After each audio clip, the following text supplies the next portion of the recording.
Hey writers, Lee Jessup here, career coach for emerging and professional screenwriters. And I'm sorry if you're getting tired of hearing that at the beginning of every video, but I'm assuming somebody somewhere doesn't know who I am, so I better do my job and let them know. But more importantly, what I want to let you know about today, what I want to dig into today, is the question that I hear most often, which really boils down to how do I get an agent?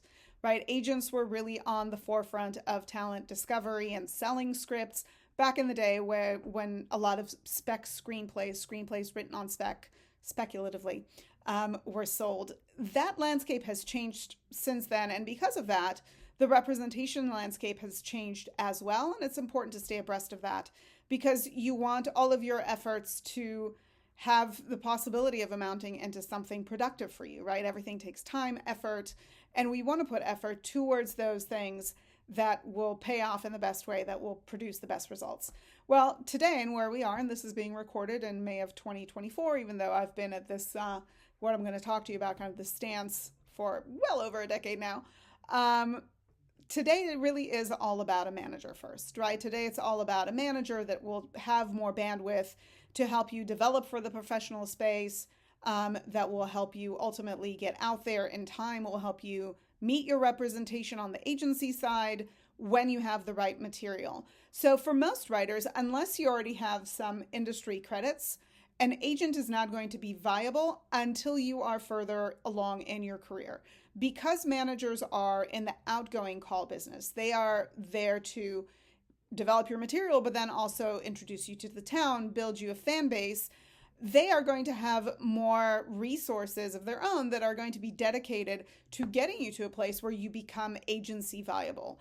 Agents are primarily in the incoming call business, so taking calls about their existing clients, booking revenue for said existing clients, as well as their agency, then overseeing negotiations for any particular job, making sure that the agency is collecting your money and then redistributing it out.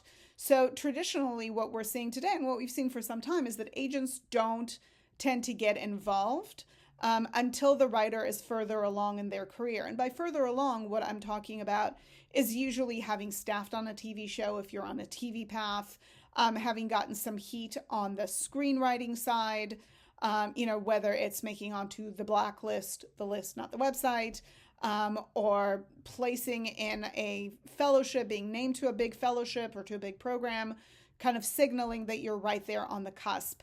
Hopefully a manager is going to help you develop and get to all of those things, because they're going to be there, and the hope is that they're going to be there for the length of your career. And once you do sign with an agent, the hope is that they too will be there for a long period of time. But usually today it's manager first. You're going to be with a manager for a while, and then hopefully they'll be able to introduce you to your agent and your agency when the time is right. So the answer to how do I get an agent is usually you don't, you get a manager. I also wrote a blog post about it, which I'm going to include in the comments, so check it out. And we are going to continue on with lots more in this representation series, as well as other nuggets that pertain to building a screenwriting career. Hope you found this useful. Don't hesitate to reach out. And as always, keep moving forward.